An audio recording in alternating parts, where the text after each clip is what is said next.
Very good morning to all of you. On behalf of the Department of Philosophy, University of North Bengal, I heartily welcome Professor Pankaj Jain from Flav University. I also welcome Professor Samar Kumar Mandal from Jadavpur University. I welcome my colleagues. I welcome Dr. Kavita Das from Utkal University, Bhubaneswar. I welcome Srimati Honorima Bhattacharya, Professor Devika Saha, and also Silvapalan Selvadurai from all along from Chennai. Uh, I welcome everybody. I'm also thankful to my departmental colleagues who have who have helped me a lot in organizing this web lecture series. This lecture is the 28th number of lecture of online lecture. We have already conducted 27 lectures. Another uh, 3 or 4 lectures will be held very soon. So today, Professor Jain will be speaking on a beautiful topic, that is Hinduism and sustainability. Before requesting Professor Jain, let me speak a few words about Professor Jain. Professor Pankaj Jain is an internationally recognized academic leader in sustainability, Jain studies, film studies, and diaspora studies. He is a professor of philosophy and religious studies and is heading India studies in Flame University. Earlier, he was the founding co-chair of India Initiatives Group and associate professor in the Department of Philosophy and Religion at the University of North Texas, a Tier 1 American university. He holds a PhD from the University of Iowa and an MA from Columbia University, both in religious studies. His bachelor in education was in computer science from Karnataka University, India. Professor Pankaj Jain has over 25 years of work experience in both academia and industry. He is currently working on his fourth monograph, that is Modern Jainism, a historical approach, co-editing the Encyclopedia of Hinduism and a volume on Indian and Western philosophical concepts of religion. In addition to that, he compiled Jain's and Hindu histories in America for his third monograph, Dharma in America, a short history of Hindu Jain diaspora. He is also the author of the award-winning Dharma and Ecology of Hindu communities, Sustenance and Sustainability, and Science and Socio-Religious Revolution in India, Moving the Mountains. His articles and quotes have appeared in several academic journals and on the Huffington Post, Washington Post, Times of India, Speaking Tree, and Patheos. In addition, Professor Jain is widely quoted in various American and Indian media outlets. In July 2020, the New York Times interviewed him, and in 2019, Morgan Freeman interviewed him for the section on Jainism in the National Geographic series, The Story of God. He is a recipient of the Fulbright Nehru Fellowship for Environmental Leadership and Wenner Grain Grant, among many other grants. In addition to that, Professor Jain was nominated for the Sustainability Leadership Award from Memsoin Institute. He tweets at Professor Pankaj Jain, and his podcast India Studies is on Spotify, Apple, Google, YouTube, Ghana, and other platforms. What a beautiful career, sir. What a beautiful achievement throughout the 27 years of your academic career. Today, Professor Jain will be speaking on Hinduism and sustainability, but I just want to say one line. If you go to Isha Upanishad, the very first verse of Isha Upanishad says that Isha Bhashyam idam sarvam yat kinchit jagatyam jagat tena tyaktena bhunjitha ma gridha kashva siddhanam. I mean, everything animate or inanimate that is within the universe is controlled by and owned by Isha or Lord or God.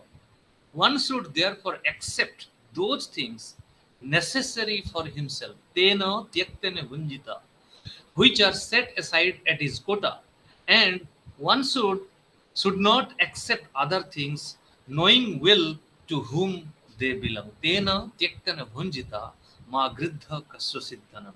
Here in the Upanishad, Isa Upanishad, this first sloka Isa Upanishad is directly related to the concept of sustainable development, which was developed in Rio de Janeiro.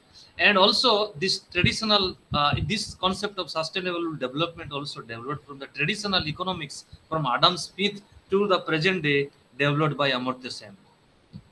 But this concept of sustainability is not only talking about bhoga, it also talks about tyaga. Without tyaga, without sacrifice, renunciation, there is no consumption. So I think Hindu philosophy or Hinduism is always talk about tyaga. If somebody wants bhoga, then he or she must have some tyaga. Otherwise, bhoga cannot be possible. And this concept of bhoga is there in Taittiriya, in Satapatha Brahmana, where it is talked about the concept of Matsya Nyaya is there. I mean, a bigger fish eating a small fish, but that also for the sake of justice or Nyaya. So I request with these few words, I request Professor Jain to deliver his online lecture today. We are so happy that Professor Jain, despite of his busy academic and administrative schedule, he has been agreed kind enough. He is very kind enough being agreed to our department and readily accepted our invitation to give an online lecture. I request every participant to mute their audio and video during the lecture. The whole lecture is recorded. If anybody is intended to receive, I can send this lecture without any hesitation. But I request everybody to mute their audio and video. In case of any difficulty, they can use the chat box. And over to Professor Jain. Thank you.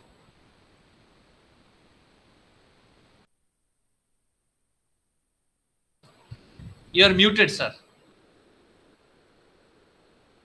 Thank you, Professor Lakshmikant Padi. Your surname reminds me of my very old friend in Karnataka University when I was doing BE Computer Science. I had a friend, Somnath Padi. Your second Mr. Padi, Dr. Padi that I'm meeting. Thank you. Thank you for your kind invitation. Professor Bala at Delhi University is always very collegial, very friendly, and he's the one who connected us. So thank you to him as well. I look forward to visiting your beautiful campus and beautiful region, northern region of West Bengal, which I've never visited, Darjeeling, Sikkim, and so on. I've been to Kolkata a couple of times, Belur Math, and even Vishwabharati, but not yet the Northern Bengal. All right, the topic that was given to me, or what we mutually decided, is the topic of sustainability, the topic, the buzzword that is around us across the world. Wherever we go, we are facing this issue, not just academically, but also in real life. We are inundated with different issues, different disasters, and so on. So about 30 years back, Harvard University took the initiative and had series of conferences, long back. See, look at the time lag. 30 years back, Harvard had already done these conferences for several days. They took each religion, Hinduism and ecology.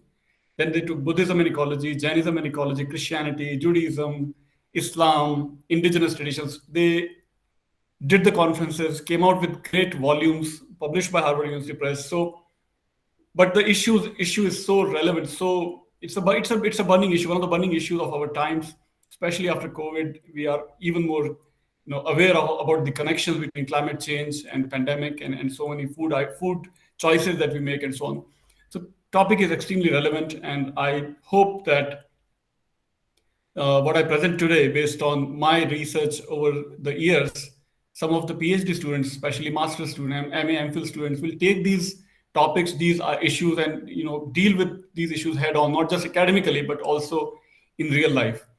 One more thing before I get into my topic, the philosophy department in India that I've seen so far, or even there in US, I've been there for 25 years and just recently came back in India. So I am getting familiar with Indian situation, but I'm still learning, because in India, I did only computer science. I'd never really learned or read humanities in India. But so this is I'm still very new to India in humanities scenario.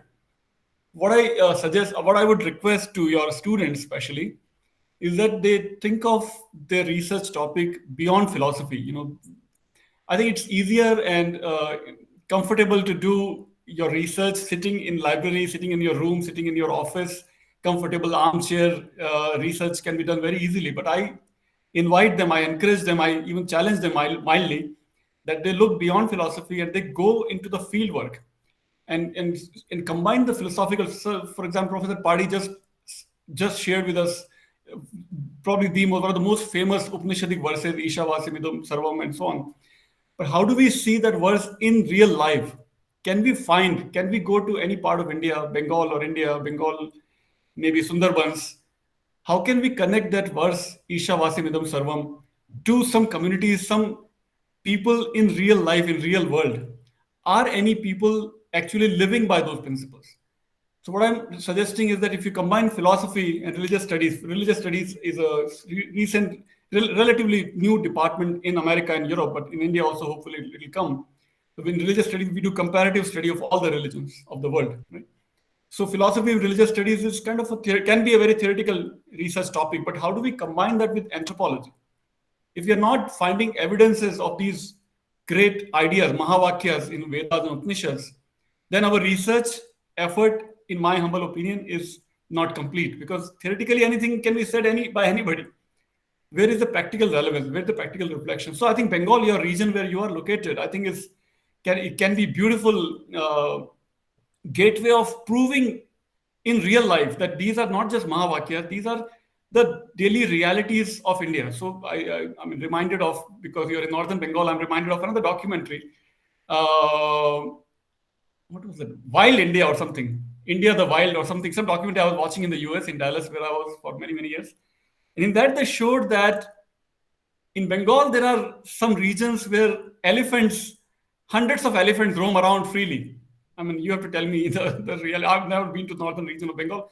But so Yeah. elephants Yes, are a it is. living reality in Bengal and many other parts of India.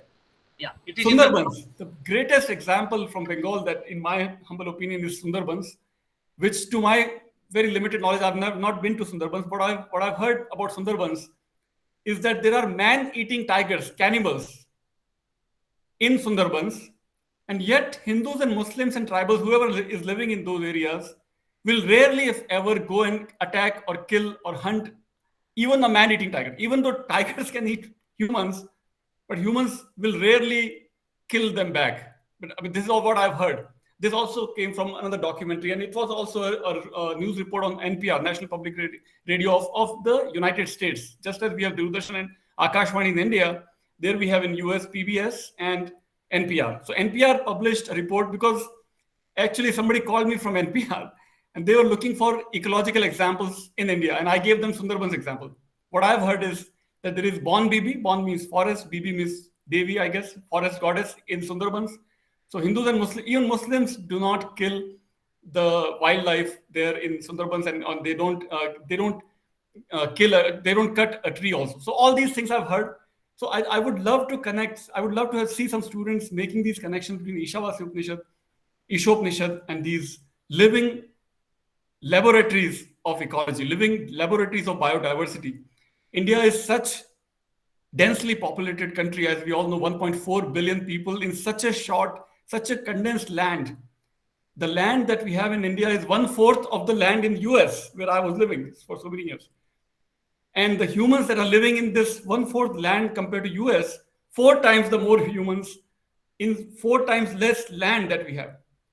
1.4 billion people. In US, the population is like probably 330 million or something. Yeah, so 30 crore, 35 crore. यहाँ पे 1.4 billion people.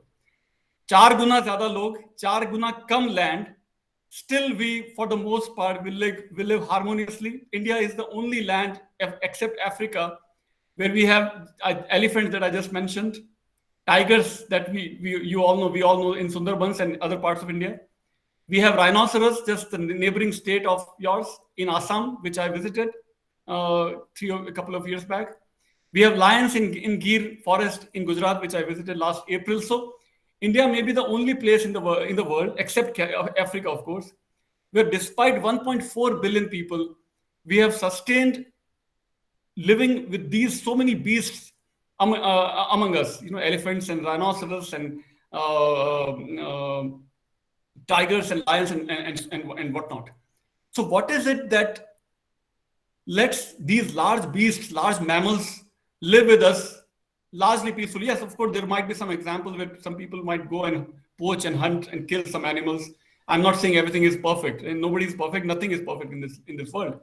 But for the most part, what is so unique about India that makes us sustain mammals, that makes us sustain rare species of trees, flora and fauna, even with such a huge pressure of population, modernity, shopping malls, we need land, big urban development, we need land, and yet we have all these people, flora and fauna still surviving, trying to survive at least in South Karnataka, in Assam, in Bengal, in Kashmir, so many places. There is something unique about India that if we can make those connections, I think your research will really get to the publishable standards, and it will be real contribution in the literature of the world, where people are not just talking theoretical. Theoretical is so easy to keep repeating Ishavasya Upanishad, keep repeating Rigved, but where are the connections? That is what I have done in my research. So with all that preamble, let me now show you my little presentation here. This is what I intend to present today. All right. So Dharma and Sustainability is the title. I was, originally the title was Hinduism and Sustainability, but I prefer to use Dharma word. Why? Because Dharma, as you know, I'm sure all of you know already this, the Dharma comes from the root Dhri, which means to sustain. So Dharma intrinsically has the notion of sustainability because Dharma root itself is Dhri, which means to sustain. So Dharma as sustainability or sustaining force must be the closest word in any tradition of the world. If there can be one word that connects to sustainability directly, that is the word Dhri, Dharma, which is based on the root Dhri. Dharma, as we know, it's not just limited to Hinduism, but Buddhism also calls itself Dharma or Dhamma in Pali or Prakrit or Ardhamag, the dialects of the languages that were prevalent when Buddha was speaking. Dhamma is the word in Buddhism. Dhamma or Jain Dharma also calls it the word Dharma or Dhamma. In Sikhism also we call Sikhi or simply Sikh Dharma. So Dharma is a pan-Indian term. Indigenous traditions of India have all used Dharma. Dharma is also not just limited to Sanskrit, but I have done informal research, informal survey of all the different, not all, but many different prominent languages of India. And the Dharma word is used in Tamil, Telugu, Kannada, Malayalam, Marathi, Bengali, Assamese, Dogri, Punjabi, Haryana. All the different languages of India have embraced this word Dharma. It's not just Brahminical, or it's not just an upper caste or Sanskritic word. It is pan-Indian word, which is found in all the different languages of India and all the different indigenous traditions of India also. So Dharma again comes from the root Dhri, so that connects with sustainability. That's why that's the title of my first book that you see on your left side, Dharma and Ecology of Hindu Communities. So now the two different images, pictures of two different men that you see, I will explain that. One is the Guru Jambhoji, founder of Bishnoi community, and Dadaji Pandurang Shastri Athavale, founder of the Swadhyay movement, that I will explain in my presentation. So what I want to show you a little bit is also how a prominent scholar in America, in California, University of San Diego, Professor Lance Nelson has raised some issues in the reading of Vedanta and the Bhagavad Gita, and how Adi Shankaracharya has been viewed by Western scholars in one way, and our tradition views him in a different way. I'll try to show you that also, and how that connects with ecology. Then I will come to the Bishnois and the Swadhyay communities' ecological efforts, as I was hinting in my beginning slide, and then overall how Hindu Dharma connects with ecology. That's the overall overview of my talk. So that there you see on your top right-hand corner, Professor Lance Nelson standing with probably most likely an image in Nepal or somewhere in Southeast Asia. And what he has published a paper, he published a whole book, he edited a volume called Purifying the Earthly Body of God, Hinduism and Ecology. That book came from SUNY Press, State University of New York, a couple of, I think in the early 90s, or late 90s. In that book, he has published a chapter, he has written a chapter. In that he says that because Brahm Satyam Jagat Mithya, as propounded by Vedanta or Advaita Vedanta, definitely by Adi Shankaracharya, that means that only if Brahma is the only Satyam, is the only truth, and Jagat is Mithya or illusion, then people in India are going to ignore the world, ignore ecological resources. So that should not be surprising. So world is devalued in Shankara's Advait Vedanta. So since Jagat is devalued, nature is automatically devalued. So that must lead to India's current ecological problems, according to Professor Lawrence Nelson. So Vedantic world denial, because Jagat is mithya. So if rivers are abused, forests are cut, mountains are polluted, why worry? Because that is all mithya anyway. That's the question that he raises. Then he says that because of Vedantic world denial, society in India, Hindu society in particular, is indifferent to protection of environment. That is the issue. Those are the questions that he raises. I'm just summarizing what Professor Lance Nelson has written in his chapter in the book Purifying the Earthly Body of God by Suni Press. So what we see in his criticism is that his criticism is really based on Adi Shankaracharya's work that says Brahm Satyam Jagat Mithya and so on. But what I want to now summarize is how Shankaracharya is actually viewed by Western scholars, Western modern academic scholars. For them, Shankaracharya is a world-denying philosopher. He renounced his family duties. He took one of the earliest renunciation. He became sannyasi at a really pre-teen years, and he's considered as a founder of Advait Vedanta in India, in Hindu society. He also was one of the earliest founders of ascetic orders, the Dashnami Parampara of sadhus and sannyasis. He wrote great commentaries on ancient texts such as Brahma Sutra, Gita, that is Prasthantrayi. Right? He's also called as Prachanna Bauddha, or the crypto-Buddhist, because many of his ideas match with Buddhist ideas. So he is studied by scholars, but treated as an exception by Orthodox Brahmins because he rejected the Varnashram system. So he has very little relevance for masses. This is the academic reading of Shankara and his works. This is how academicians have treated Shankara and his works. But what about the Hindu tradition itself? How do practicing Hindus, how do they view Shankaracharya? So in popular memory of Hinduism, or popular Hindu memory, Shankara is a very activist kind of person. His works, his life is captured in Shankar Digvijay, the book that captures how he revived Hinduism single-handedly. He walked across India. He defeated Buddhism in Shastrarth, famously in Varanasi and elsewhere. He established 4 Hindu mathas in the north, east, south, and west, right? Near Badrinath, that is Joshimath in Dwarka, in Sringeri in south, and in Puri in the western India. So I've been fortunate to visit all 4 places. By the way, I am very encourage the students to also make sure to visit at least all these great heritage places that we have across India. So in popular Hindu memory, Shankara is viewed as somebody who was trying to revive Hinduism by intellectually defeating Buddhism and probably Jainism as well. He wrote bhakti hymns, so Hindus have no problem in accepting or singing those hymns that are bhakti hymns such as Krishnashtakam. Krishnashtakam is written by Adi Shankaracharya, is undisputable for practicing Hindus.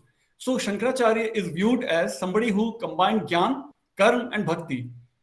But so he inspires devotion. So Adi Shankaracharya, among popular practicing Hindus, he inspires devotion.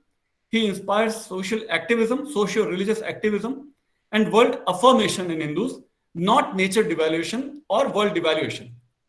Right. So what I'm saying is, I'm trying to contrast how academics have viewed Shankara as simply a scholar who renounced everything and who just sat at one place and wrote all these great commentaries probably inspired by Buddhism. That is all he did. But popular version of Hinduism, by practicing Hindus, is not just an academic philosopher Hindu Shankaracharya, but an activistic Hindu Shankaracharya. One who was interested in defeating Buddhism and re-establishing Hinduism as the popular practice of the land of India, land of Bharat. So I hope this is clear between academic version of Shankara and traditional version of Shankara. Now, if tradition has accepted Shankara as a socio-religious activist and not as a world denier, world affirming Shankara is what the tradition has embraced about the Shankaracharya, then how can he devalue nature if Shankara is very active in reviving Hinduism? Then Brahm Satyam Jagat Mithya must mean must not mean nature devaluation in Shankara's Advaita Vedanta. That cannot be the root cause of India's current ecological problems. That cannot make Hindus indifferent towards environment. So what we can probably speculate is that Advait actually denounces attachment with the worldly matters, not the world itself. That's my first proposition. Second, Advait is against the duality of spirit and matter. And like Professor Padi already summarized for us, Ishavasam Idam Sarvam is breaking all those dualities of spirit and matter. Ishavasam Idam Sarvam means that the divinity is accepted to be revered in every particle of the universe. That is the Advait Vedanta summary that encourages, inspires environmental reverence, not environmental devaluation, as Professor Lance Nelson was trying to summarize. So that completes one section of my talk. Second section, also a critique of Professor Lance Nelson, who said that Bhagavad Gita can also be a problem for India's environmental issues, what he says. Now let me summarize, and I will respond to what he is trying to critique. So Professor Lance Nelson says that Gita's message is to become Sthita Prajna or Sthita Prajna, right? To become a disinterested spectator about social problems. So let the society go to ruins, environment, let it go to ruins, and I will remain a Sthita Prajna. I will not work for the upliftment of the society or the environment. Now, I think again he misses the point that Arjuna in fact wants to run away from the battle, but Krishna inspires him to rebel and to fight against his elders and teachers, including Bhishma and Drona and other elders and cousins. So Sthit Pragya does not mean to be indifferent towards problems, but Sthit Pragya simply means that you have to deconstruct the actor. Your ego is to be deconstructed, not the action. So this is taken from Arvind Sharma's article in the same edited volume that was edited by Professor Lance Nelson, that the actor or ego is to be denied, to be rejected. Action cannot be renounced. Only ego is to be renounced. That is the crucial point that Professor Nelson misses. And when he says Sthit Pragya means to ignore the problems of the society. Again, he goes on, Professor Nelson takes the Gita's chapter 5, verse 19, in which nature is to be conquered. It is mentioned that nature is to be conquered and to establish in Brahman nature. But again, he misses the point. The nature that is to be conquered is not the outside nature. It is not the dominion of the nature that is described in the Genesis chapter of the Old Testament in Bible, where nature is meant for dominion of humans. Here, the nature is not meant to be in dominion. Nature is the swabhav. One's own nature is to be conquered. One's own kashaya, one's own rag dvesh are to be conquered to establish in Brahman. Nature has two meanings, swabhav, and nature is also connected with environment. So Professor Nelson took nature to mean environment, but whereas I think almost all traditional Hindus, when they are the practicing Hindus will take this verse to mean swabhav is to be conquered, one's own rag dvesh are to be conquered, not the outside flora and fauna. Nature conquering is not ecological domination, but controlling one's own nature, swabhav. So Gita, then he says, Professor Nelson says, Gita discourages nature worshipping and replaces it with devotion to one God, Krishna, because Krishna in his Vishwarup Darshan is telling Arjun to worship him, worship Krishna, and not. And Professor Nelson says that nature is not to be worshipped, as Krishna says. That's what he's saying in his critique of the Bhagavad Gita. But once again, Professor Nelson is missing the point that Krishna, when he takes the Vishwarup Darshan, in his cosmic form, he includes every species of the universe. Krishna is not just a human deity or Mathura's or Vrindavan's cowherd boy to be worshipped. Not in that form. Of course, that form is also fine. But Krishna in his Vishwarup Darshan includes the entire universe, all the species of the reptiles, all the species of the birds, all the species of the animals, all the species of the trees, all the planets, the stars, the entire universe, the entire cosmos is integral part of Vishwarup Darshan. That is the meaning of the word Vishwarup, which is the cosmic form of Krishna, which includes universe, which includes ecological resources. So it is not that nature is to be ignored, nature is to be devalued, and only Krishna is to be worshipped. That is another crucial point that Professor Nelson misses, and this completes my critique of Professor Nelson's critique of Bhagavad Gita and Vedanta. So now to contrast this reading of the Bhagavad Gita and Vedanta by Nelson, I present another anthropologist who did her field work in Rajasthan for decades near Ajmer. So Professor M. Gold at Syracuse University. Let me read this quote. So while Ghatyali is a name of a village near Ajmer, in Ajmer district in Rajasthan. While Ghatyalians conceive of God of the Lord, Bhagwan, as meting out punishment in exchange for sin, this conception is very close to Hindu theories of karma and its inevitable fruits. It ought not to suggest Judeo-Christian theories of a vengeful God who does not want his rules crossed. Notably, no one with whom we spoke named the author of divine punishment by any of the scores of names available in village religion. Rather, what we hear is a conviction that wrong actions reap evil rewards. So the idea is not Krishna or another sort of vengeful, zealous God that is going to punish us for our sins, but the idea popular among Hindu masses in this, even in a so-called almost really not qualified villagers, but even villagers understand this notion that it is not somebody judging them sitting in the heaven, but it is our own karma that is reap us punishments or rewards. That is the idea of the Hindu imagination for a divine punishment or reward. So human behaviors, what we see in this observation by Professor N. Gold, is that human behaviors are irrevocably interwoven with the natural environment's condition. The deterioration of one implies and involves the other. So human action are connected with ecological results. It is not that human actions are not to be divorced from ecology. Humans are not to be disconnected from ecology, but in every way, in every thought, in every imagination, even among the villagers, the idea is that humans and ecology are always intertwined with each other. That is what Vedanta teaches. That is what the meaning of Ishavasya Idam Sarvam is. That divinity is not just in one God who is judging us from heaven, but divinity is in the entire universe. That is what Krishna shows in his Vishnu Darshan. That is what even villagers who may not know Sanskrit, they also inherently accept and understand that concept, that Karn Karn mein Bhagwan, that divinity is Ishavasya Idam Sarvam, even though they may not be able to recite the Ishopanishad completely, but they realize the same principle that divinity is in every particle of the universe. So divinity connects us with ecology. That is what I'm trying to show you here by the help of another anthropologist, senior anthropologist from Syracuse University, Professor N. Gold. So, so God is a cosmic system, unlike Abrahamic God, as suggested by Lance Nelson in his reading of the Bhagavad Gita. All right. Now I present my own field work that I did a few years back. And what I found in my research is reflected in another quotation by another Western scholar in Euro-American Academy. Whatever useful elements in the Asian traditions may exist must be reinterpreted to make them usable in the face of both new scientific knowledge and the destructive power of the technology it has made possible.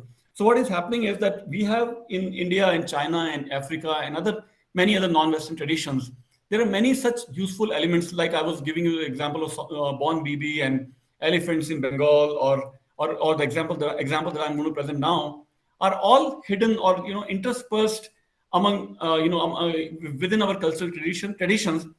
Our duty should be as scholars and researchers to find them and to reinterpret them in the face of the new scientific knowledge such as climate change or loss of biodiversity and so on, how these cultural traditions can connect with the modern scientific discovery. That is what I endeavor to do in my research. So I present to you Bishnois in Rajasthan, I present to you Athavle's Swadhyay Prayogs, and I will also refer to the Chipko movement, the tree hugging movement by Sundarlal Bahuguna, who passed away very recently in Uttarakhand. Okay, so now the two communities that I really focused for my first book, in my first monograph, Dharma and Ecology of Hindu Communities. The first group started in 1490s. The second community started in 1940s. Vishnoi, also called as Vishnoi or 29ers, were founded by Guru Jambheshwar, or also called as Guruji, who lived from 1451 to 1536.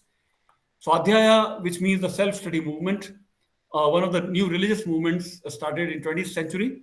And the founder, Pandu Shastri Athavle, also called as Dadaji, lived from 1920 to 2003 in Mumbai. Bishnois are present mostly in Rajasthan, my own home state, by the way. And But they're also found, some Bishnois can also be found in Odisha or Madhya Pradesh, Haryana, Delhi, Punjab, Himachal Pradesh, and so on. But mostly in Rajasthan. So what happened was in 1485, there was a severe drought. For many years, there was not a single drop of rain in that arid region of Rajasthan, and people were dying, animals were dying, people were cutting off green trees, and so on. In that scenario, young Jamboji in early 20s, he was worried about this destruction going on around where he was living in a small village in Bikaner district, and he went and sat on a sand dune, and he had some kind of a mystical experience. And that place is now revered by Bishnois as a Bishnoi shrine. In that mystical experience, Guru Jamboji saw that humans will have to live in harmony with ecology, otherwise the entire humanity will also perish from this planet. And as he came out of his mystical experience, he gave 29 rules to his community, and whoever accepted those 29 rules became a Bishnoi, became a follower of Guru Jamboji. He also taught in his 120 Shabdas or statements, so his 29 rules, and 120 statements are the foundation of Bishnoi culture. In those statements, in those rules, what we see is the word dharma is being used even in that 15th century archaic Rajasthani language that he spoke. Even in that language, he was using the word dharma. Dharma for protecting the environment, dharma for personal hygiene, dharma for spirituality, dharma for personal and social morality. So these are the different ideas around the environment, around hygiene, around spirituality, around personal morality, all covered by the single term of dharma that connects with all different spheres of a human life. Ecological responsibilities, hygienic or personal health responsibilities, spiritual practices, and even moral or ethical rules are all connected by dharma. So dharma has these multiple meanings, as we know. Dharma connects with the environment, dharma connects with personal rules, spirituality, and also ethics. So this is my translation from Rajasthani. If you remember that the divinity residing in your heart also resides in animals, you will surely attain Swarga. You will not be able to justify the violence when questioned by your own deities. Now, in my speculation, I'm not sure if Guru Jamboji ever read Ishopanishad, but even he, in his archaic Rajasthani language, is using the same idea of Upanishad, that divinity is in animals also. Ishopanishad, right? Isha Vasyam Idam Sarvam. So even animals have the same divinity. So he's telling his followers that you have no right to kill animals for your own survival. So Bishnois became vegetarians as they accepted the discipleship under Guru Jamboji. So Bishnois have been always vegetarians for so many centuries now. Even though they're living in the desert, food availability is very low, but they have survived and they have sustained, they have flourished this tradition of vegetarianism based on the same principle of Ishopanishad, Isha Vasyam Idam Sarvam, even in archaic Rajasthani. Since he didn't know Sanskrit, in my speculation.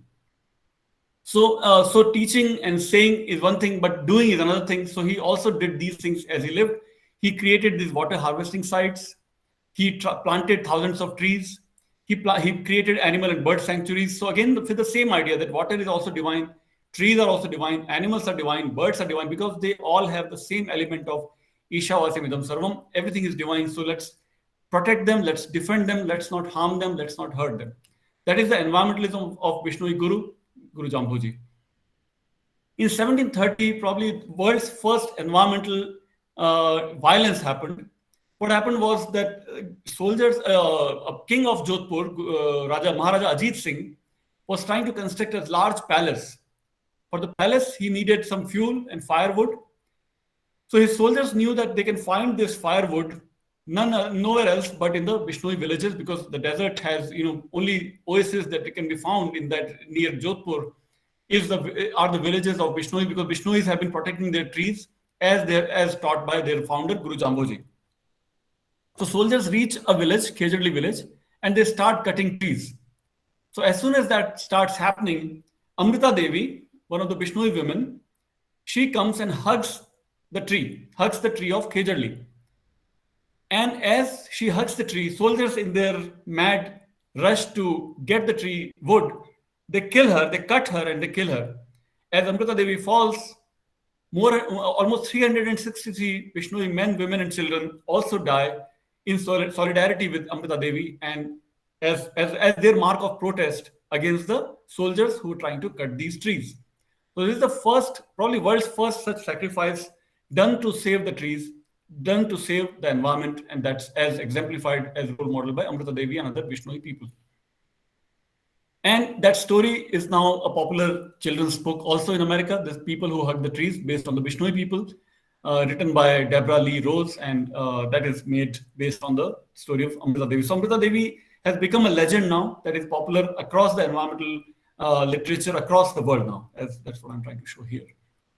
And Bishnois today, the Indian government, to celebrate Amrita Devi's sacrifice, they have launched this award called Amrita Devi Award, that is named after a Bishnoi person, and that is mostly given to Bishnoi people because Bishnois are at the forefront of saving their flora and fauna. They're protecting and defending their flora and fauna, as most famously perhaps exemplified when they caught Salman Khan, when Salman Khan was trying to shoot for the film Hum Saath Saath Hain near Jodhpur, and he was trying to hunt a black buck, kind of a tree, a kind of a deer.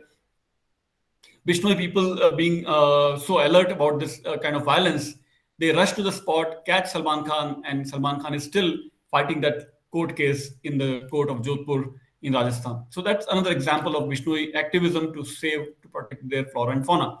Another similar example where a grandfather, father of a son, is proudly telling his story that his son also sacrificed his life to save a life of a deer, or as poachers came and so on. This is a third picture that you see is the award-winning picture of a woman, Bishnoi woman, who is nurturing her own child with the same love as she feeds a deer cub. So that love and harmony and that activism, that zeal to save flora and fauna in the desert region, arid region of Rajasthan is very, very prominent among the Bishnois. How we are doing with the time? Let me take a pause because I can go on and on, but are there any questions so far? I spoke a lot already. Yes. We can have time, sir. Okay. All right.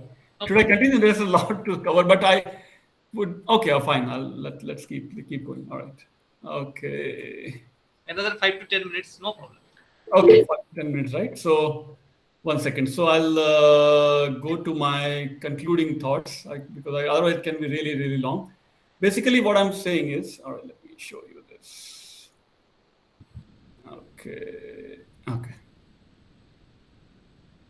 All right. So, yes. So basically, what I was trying to show in the examples of Ishavasya Upanishad, example of the Sundarbans that I alluded to, the elephants, all the wildlife that survives in India, and the example of Bishnois that I presented, and how even Rajasthani language has the same idea as Sanskrit Upanishad that Professor Padi shared with us. And then dharma word that Guru Jamboji used, dharma he used for not just for spirituality, or dharma not just to chant the name of Vishnu. Vishnu is by the way, the Hindu god that Vishnu is worshipped. So dharma is not just for spirituality, but dharma also means to practice morality. So do not kill, do not lie, do not steal. Moral rules are also guided by dharma, right? Environmental duties are also guided by dharma, right? And spirituality, of course, to chant the name of Vishnu, also guided by dharma. So dharma is for supernatural activities, spiritual activities, that is. Dharma is for natural resources. Dharma is also for human ethics. So this I'm taking citations from Waitman and Pandey, who did actual field work with Indian language speakers, and they found is that dharma word is used for many, many different spheres of life. Dharma is used for religion. Dharma is used for physical property. Dharma is used for duties and ethics and morality. Similarly, Parajuli from Nepal also found that dharma is used for supernatural realms, that is religion. Dharma is used for natural realm, that is physical properties or ecological properties. Dharma is used for duties, also human duties. So if we take the intersection of religion, property, and duty, if you take the intersection of supernatural realm, natural realm, and human realm, what we get is dharma is encompassing all of these different areas of human activities in the Hindu world, especially Hindu, Jain, Buddhist, and Sikh worlds, as I was alluding in the beginning. So that is what I conclude with, that dharma, not just as a theoretical idea, or not just as a philosophical idea, but dharma as a living reality among the people of probably Sundarbans and also Bishnoi people and other communities, that shows us that dharma can be a very viable tool for sustaining our environmental resources. Dharma already intrinsically has coming from based on the root dri, which means to sustain. Dharma already has that intrinsic notion, and this is proven by the field work that I did with Bishnois, or others might also find similar evidences, similar examples wherever they work. That is what I guess I'll conclude with. I would happy to go into more details based on the question that if there are any, I'll take the question. And these are the two books that I devoted for environmental research that I've been doing for so many years. All right, let's stop here, Professor Padi, Yes. and let's take if there are any questions. Yes. Wonderful. Thank you. Wonderful. Thank you, Professor Jain, for presenting a beautiful and a very time-bound, also very interesting topic that you presented to us today. On behalf of the department, I'm thankful to you for enlightening us on this a beautiful and very attractive topic. Your presentation reminded me my days of research at Jadavpur University. I did my PhD in environmental philosophy, and there was a chapter in my PhD dissertation, religion and ecology, and basically I refer to Christopher Chappell's book, Yes. Arvind Sharma, and also Jainism ecology, written by you. Oh, To some extent, thank you. Christopher Chappell's book also. You readily pointed out. You started with the concept of intrinsicness, concept of harmonious relationship between human being and nature, and you also concluded with the concept of dharma, which is, though it seems theoretical, but from Indian scenario, it is very much practical, because when it is said that in the Mahabharata, actually, that in agamanam hi sarvesam achara sreshta uchyate, achara prabhavo dharma dharmat ayu vivardhate, and because dharma is it is expressed in our vyavahar, achara, and among the agamas, achara dharma is the best agamas. And the same term also in Mahabharata, it is also mentioned that Vyasadeva is asking to Sri Krishna that after the end of Mahabharata, what is the meaning of dharma? I cannot understand. Then Sri Krishna says, Urdhva bahu viramye sa nachakaschit srunati me dharmat arthascha kamascha saukimartham neyasa na sapyate. I mean, dharma is both satisfaction of desire and acquisition of property with the guiding principle of dharma. So dharma has both practical and theoretical aspects, and you readily pointed out that how dharma can be utilized in conserving nature with the harmonious attitude of human being towards nature. And you already pointed out the concept of Vana Devata, the Bishnoi communities. Even if some of the eco-feminist movement, the Narmada Bachao Andolan by Medha Patekar, also the Chipko movement by Sundarlal Bahuguna, and also some of the argument and some of the point are cited by Vandana Shiva. So these are the points which nowadays very much discussed in the present environmental philosophical scenario, and religion and environment is also also playing a pivotal role, very crucial role in our harmonious relationship between man and nature, because man always think that I am apart from nature, but man is a subset of nature, and there is always a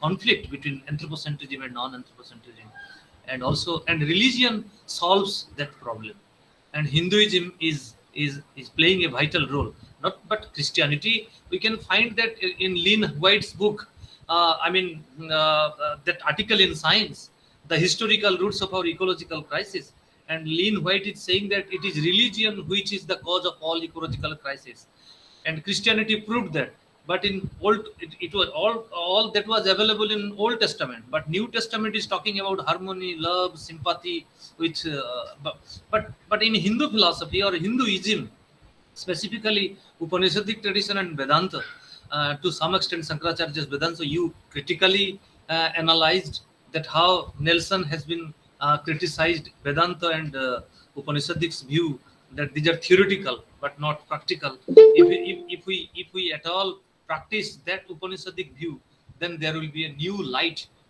there will be a new addition to our attitude towards nature.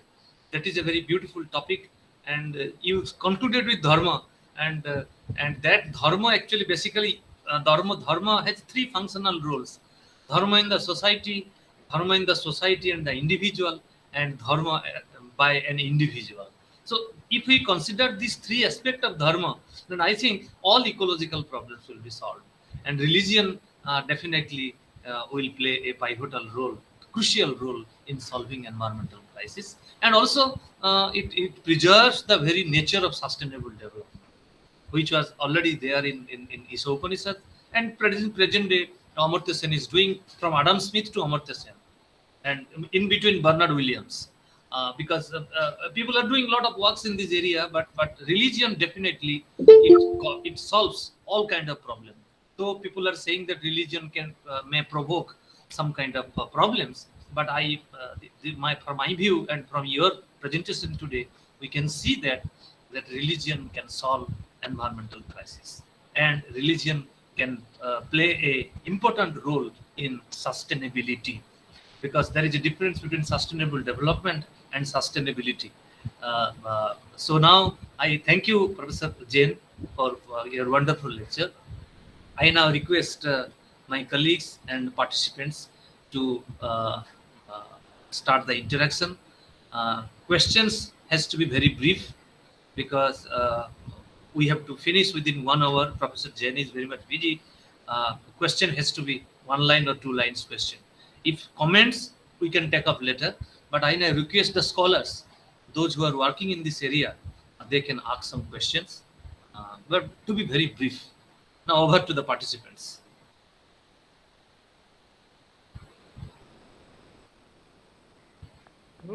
Okay. Yes, Dr. Nirmal Kumar Roy, one of my colleagues. His specialization is Indian philosophy. Yes, Dr. Roy, please go on.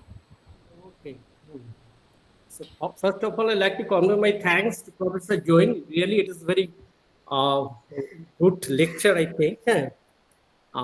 Actually, I have one question, but another clarification. I want another clarification. In the course of your discussion, you told that Shankaracharya, we know that Shankaracharya actually said that Brahma Satya Jagat Mithya. That is, only the Brahman is true and the world is false. And how do you actually reconcile that philosophy, that is the philosophical concept of Shankaracharya, with the practical utility of the religion like that? This is one thing. And second, that is, the first one is the clarification. And the second one is my question. That is, though we know that according to the Hindu religion and also some other religions, God is everywhere, divinity is everywhere. But in spite of that, superiority of the human being has been actually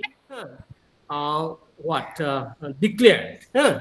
And the same is very clear in the statement of what is called Chandidas.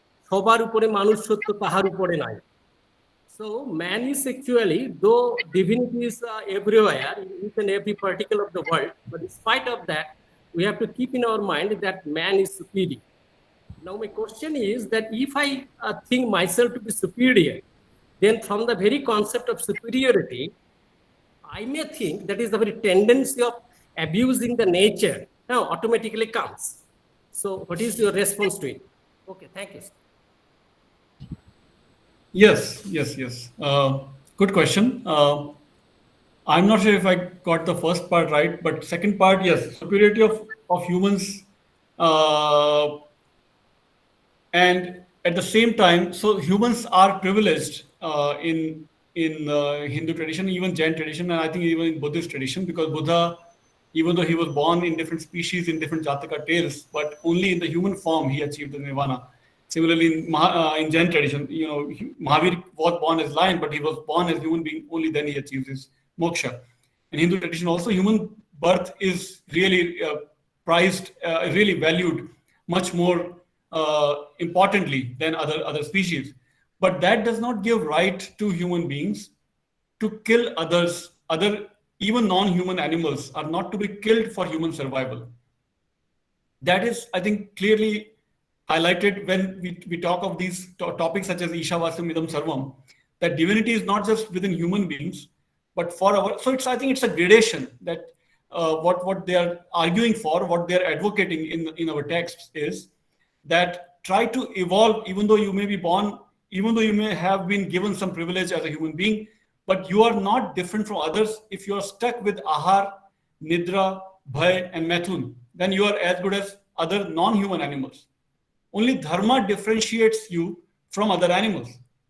Dharma involves spirituality, dharma involves environmental protection and preservation, dharma involves recognizing the divinity in every particle of the universe, dharma involves do not lie, do not kill, do not steal, all the moral rules.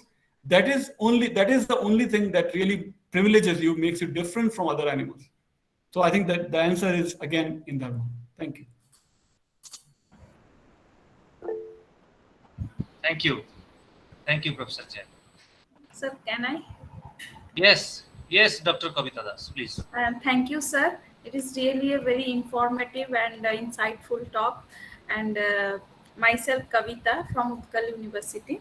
Sir, I want to ask one question that what is the role of spirituality when we practice our dharma? Because as spirituality refer to one's personal experience and dharma refer to duty. Don't you think that these are two contradict with each other? Yes, so that is what I was trying to hint in the last slide that I presented. The dharma automatically includes all these personal duties. Dharma includes duty towards your society, duty towards your environment, duty towards your own well-being. And your own well-being means well-being of your body, well-being of your mind, well-being of your spirit, your soul. So dharma includes all of those also. And the prerequisite for spiritual development, as mentioned in our Dharmic text, Patanjali's Yoga Sutra, and so on, is that Satya, Ahimsa, Aparigraha, all of these are prerequisites. So morality leads to spirituality. Morality towards one's own being, morality towards the environment. So it's all really encompassing everything. It's not, I don't see any contradiction. Thank you. Thank you. Very nice. There is another question in the chat box. He is Sivapalan Silvadurai. He's asking a question: does the concept of dharma subscribe to the idea of environmental determinism? Determinism. Would you like to elaborate a bit more of your question? What in what context and what exactly do you mean? Yeah, environmental determinism. He is asking the question: does the concept of dharma subscribe to the idea of environmental determinism? Yes, I'm asking for some more context on the question, some more details. Yeah, he has not mentioned, but he, out of some inquisitiveness, I think he has asked this question. Because Professor Silvadurai, Professor Jain has not coined the term environmental determinism, because that is a different term. And in environment, everything cannot be determined, because when we are talking that man is a part of nature, that means man is not determined, or environment is not determined to nature, to human being. So I think Professor Jain has not coined this term, but still there is a possibility. Some other questions. Yes, anybody else want to ask a question? Brief question. Yes, Honorima, would you like to ask a question? Yes. Yeah, be very brief. Okay. Good afternoon, sir. I had actually 3 questions, and I'll just put it in a line. My first question is that can you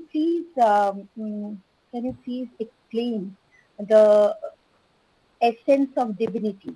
Okay, the essential features of divinity, because in your way, I mean, how you understand it, the essence of divinity. This is my first question.